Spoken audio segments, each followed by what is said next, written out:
Hi everyone, welcome back to my YouTube channel. So आज का जो हमारा लेक्चर होने वाला है वो बेस्ड है BSc first year first Sam का इनऑर्गेनिक केमिस्ट्री का first chapter which is atomic structure. So previous जो क्लासेस थी हमारी 9th क्लास 11th क्लास, उसमें हमने इसको इन डिटेल स्टडी किया है कि हम जो मैटर होता है वो एटम से मिलके बना है ना। फिर एटम से मॉलिक्यूल बनता है, मॉलिक्यूल मिलके एलिमेंट्स बनाता है, एलिमेंट्स मिलके कंपाउंड बनाते हैं। ये सब हम पढ़ चुके हैं, ठीक है। तो आज के लेक्चर में हम एग्ज़ाम के पॉइंट ऑफ व्यू से जो इम्पोर्टेंट जो हमारे टॉपिक्स हैं उनको ही इन डिटेल स्टडी करेंगे, ठीक है। तो जो फर्स्ट जो टॉपिक है जो इम्पोर्टेंट है, जिस पे बेस्ड न्यूमेरिकल भी आते हैं, इसका डेरिवेशन भी पूछा जाता है एग्ज़ाम में, वो है डी ब्रोगली कंसेप्ट, ठीक है। तो इसको हम पहले डिराइव करेंगे, उसके बाद देखेंगे इसके ऊपर बेस्ड कुछ questions, right. So according to Planck, Max Planck के according E is equals to H mu. यहाँ पे E क्या है? एनर्जी है। H क्या है? प्लैंक्स कांस्टेंट है। और म्यू क्या है? फ्रीक्वेंसी। उसने ये रिलेशन दिया था, ठीक है। तो इसको हम फर्स्ट इक्वेशन मान लेते हैं। Second, according to Einstein, Einstein ने ये इक्वेशन दी थी, हम पढ़ चुके हैं, E is equals to M C square, ठीक है। E क्या है? एनर्जी है। M क्या है? मास है। C क्या है? स्पीड ऑफ लाइट है, ठीक है। तो इन दोनों को हमने इक्वेशन में पुट कर दिया है। अब देखो, है तो दोनों एनर्जी ना, इनकी लेफ्ट हैंड साइड जो है वो इक्वल है, तो राइट हैंड साइड भी तो इक्वल होगी ना, दोनों एनर्जीज तो हैं।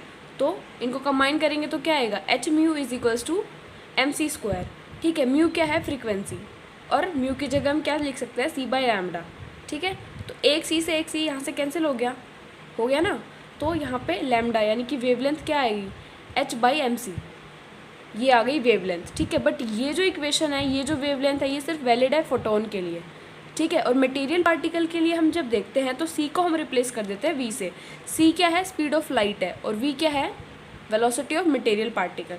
तो ये जो हमारे पास डेरिवेशन आ जाता है वेवलेंथ का, ठीक है, lambda is equal to H by M V. Here lambda is wavelength, H is Planck's constant, and M is mass, V is velocity, right. So ये आ गया हमारे पास डेरिवेशन डी ब्रोगली वेवलेंथ का। मैं एक बार फिर से एक्सप्लेन कर देती हूँ। So according to Max Planck, उसने क्या बताया? उसने एक इक्वेशन दी कि E is equals to H mu, ठीक है। फिर आइंस्टाइन ने एक इक्वेशन दी थी E is equals to M C square, ये हम पढ़ चुके हैं पहले भी, ठीक है। तो इनका जो ये रिलेशनशिप है, इनको रिलेट करके हमने कंबाइन कर दिया, मतलब इक्वेशन बना दी, वहाँ से हमारे पास लैम्डा की वैल्यू आई है, ठीक है। प्लैंक्स ने क्या बोला? E is equals to H mu, और आइंस्टाइन ने क्या बोला? M C square. तो दोनों को इक्वल कर दिया, क्योंकि एनर्जी के इक्वल है दोनों, है ना। तो वहाँ से, और म्यू की जगह, फ्रीक्वेंसी की जगह हमने लिख दिया C बाई लैम्डा, ठीक है। तो यहाँ से लैम्डा की वैल्यू आ गई हमारे पास H upon M V for material particles. तो इसके ऊपर बेस्ड काफ़ी सारे जो न्यूमेरिकल्स है वो पूछे जाते हैं एग्जाम्स में, ठीक है। तो ये बहुत ही इंपॉर्टेंट है, आगे हम इसके क्वेश्चन भी करेंगे। उससे पहले हम देख लेते हैं क्वांटाइजेशन ऑफ एंगुलर मोमेंटम। इस पर बेस्ड भी क्वेश्चन आ जाते हैं कई बार, ठीक है। तो देखते हैं कि क्या है।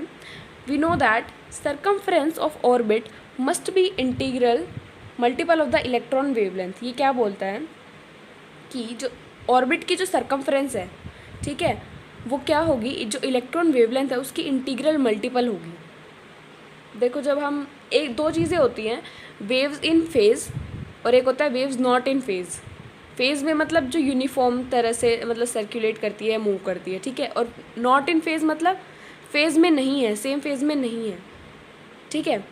तो यहाँ पे हमने जो लिखा है उसको हमने न्यूमेरिकल फॉर्म में लिख दिया है कि circumference of orbit 2πr is equal to integral multiple of electron wavelength. वो क्या है? लैम्डा, और इंटीग्रल मल्टीपल मतलब n, ठीक है। तो अब हमें पता है, जो हम डिराइव कर चुके हैं, lambda is equals to H upon M V.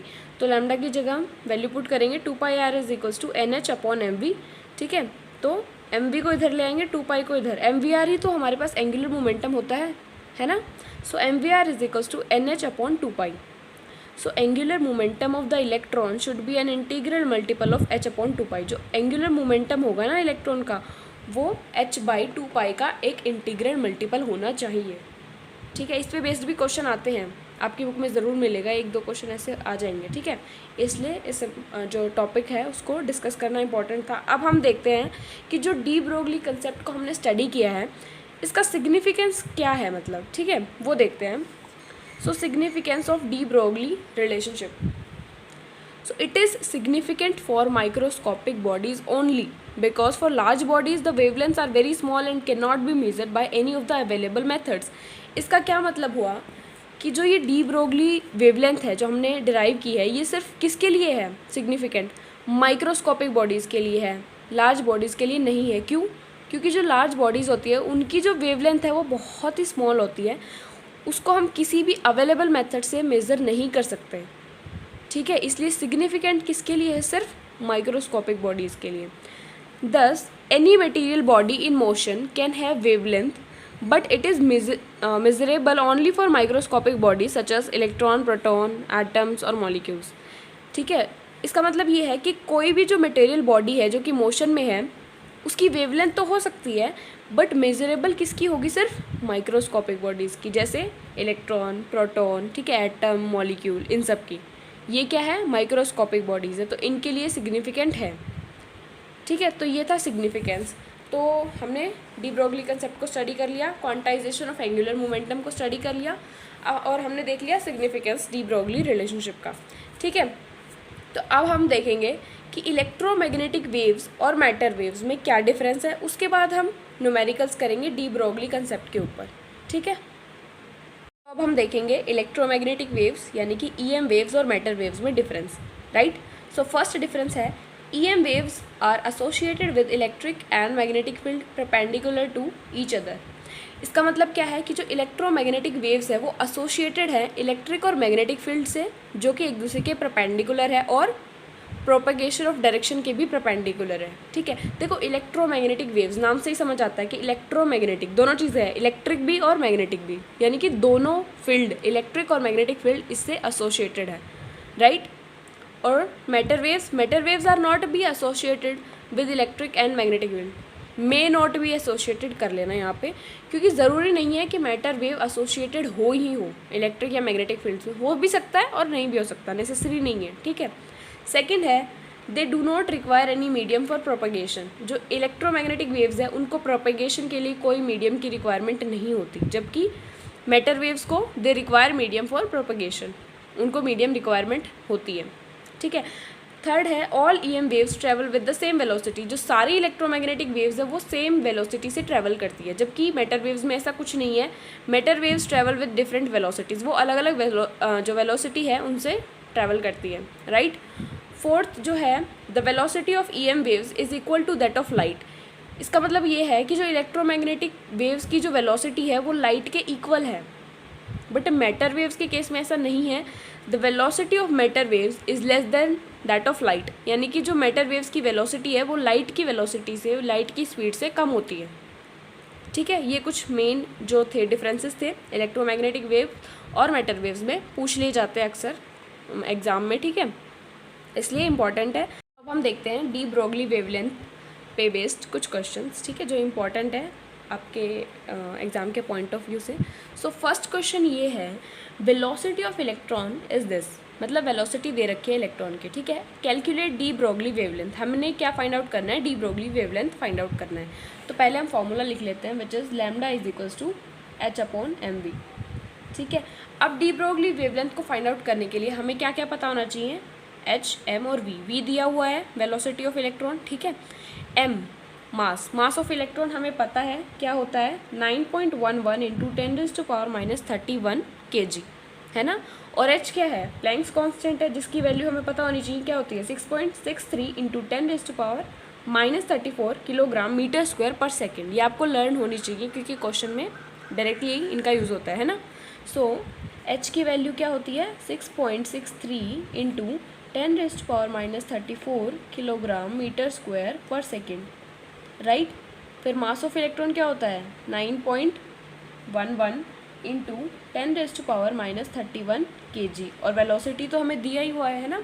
तो अब हम निकाल लेते हैं इसकी लैम्डा की वैल्यू, पुट कर दो सारी वैल्यूज़ को यहाँ पे फॉर्मूला में। तो और वेलोसिटी की वैल्यू है हमारे पास 2.19 इंटू 10⁻6, ठीक है, ये आ गया। अब आप जब इसको सॉल्व करोगे, ठीक है, एक तो आपको बहुत ही केयरफुली इसको सॉल्व करना है, ठीक है, क्योंकि मिस्टेक होगी तो पूरा क्वेश्चन गड़बड़ा जाएगा, ठीक है। तो इसको सॉल्व करोगे तो आएगा 3.32 इंटू 10⁻⁻10 मीटर। ये देखो 10⁻⁻10 मीटर एक पिकोमीटर के इक्वल होता है, ये तो हमें पता है ना। तो इसको क्या लिख सकते हैं, 332 पिकोमीटर। ठीक है, इतना कर दोगे वो भी सही है, ये लिख दोगे तो वेल एंड गुड है। ठीक है, तो ये फर्स्ट क्वेश्चन है। अब जो सेकंड क्वेश्चन है वो थोड़ा सा अलग कंसेप्ट पे बेस्ड है। देखो, calculate the wavelength of the electron moving with 2.1 electron volt kinetic energy. एक रिलेशन और होता है हमारे पास, देखो वो ये होता है, half mv² which is kinetic energy is equals two electron volt. ठीक है, अब देखो ये चीज़ हमें पता है कि इलेक्ट्रॉन वोल्ट, देखो वोल्टेज इसने दी हुई है 2.1 इलेक्ट्रॉन वोल्ट। ठीक है, काइनेटिक एनर्जी।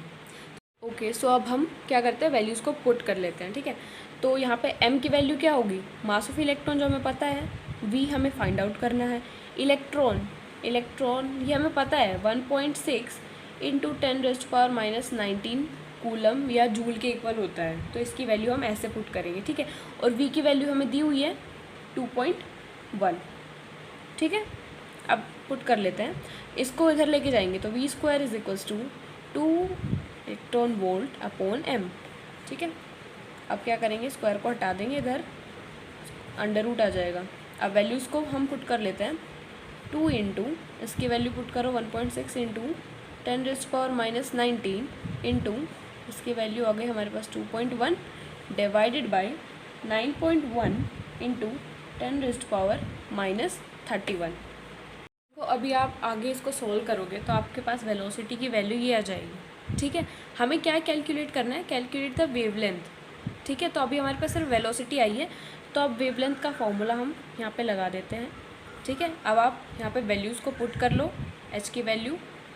ठीक है, फिर mass of electron which is 9.11 into 10⁻⁻31 into velocity हमने यहाँ से कैलकुलेट करी है। देखो यही मेन चीज़ है, क्योंकि आपको निकालने तो वेवलेंथ, तो ऑब्वियसली आपको फॉर्मूला पता है which is lambda is equals to h/mv, right. But यहाँ पे हमको मेन क्या है कि वेलोसिटी की वैल्यू फाइंड आउट करनी पड़ी है ना, जो कि जिसका कंसेप्ट थोड़ा सा अलग था। ठीक है, तो भी हमने फाइंड आउट कर लिया 0.85933 इंटू 10⁻6।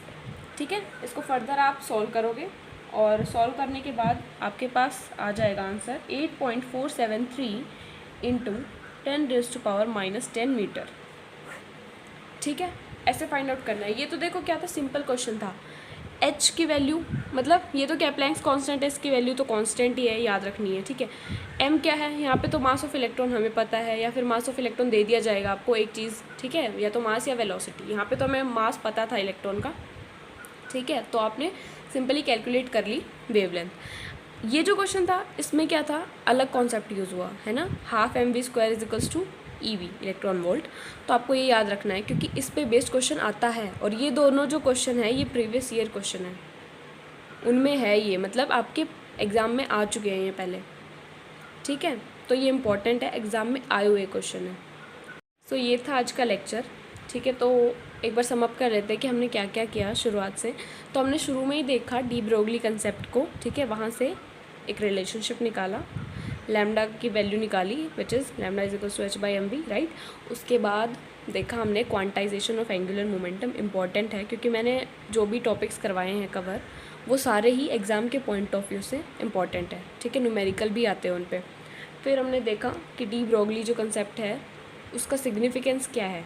ठीक है, वो सिर्फ माइक्रोस्कोपिक बॉडीज़ के लिए ही सिग्निफिकेंट है, राइट। उसके बाद हमने देखा EM वेव्स और मैटर वेव्स में डिफरेंस। ठीक है, उसके बाद हमने न्यूमेरिकल्स देखे। आप और भी न्यूमेरिकल्स को प्रैक्टिस करो। ठीक है, क्योंकि न्यूमेरिकल्स ज़रूर आता है, एक न्यूमेरिकल तो ज़रूर आएगा, किसी भी कॉन्सेप्ट पे बेस जा सकता है। सारे कॉन्सेप्ट वैसे मैंने आपको क्लियर कर दिए हैं। ठीक है, काइनेटिक एनर्जी वाला बता दिया है, सिंपल तो पता ही है, वो भी बता दिया है। उसके बाद जो सर्कमफेरेंस वाला था, क्वांटाइजेशन ऑफ एंगुलर मोमेंटम, उस पर भी आ जाता है कई बार क्वेश्चन। ठीक है, सो आज की वीडियो लेक्चर के लिए इतना ही। अगर आपको और क्वेश्चन प्रैक्टिस के लिए चाहिए so please tell me. Thank you so much.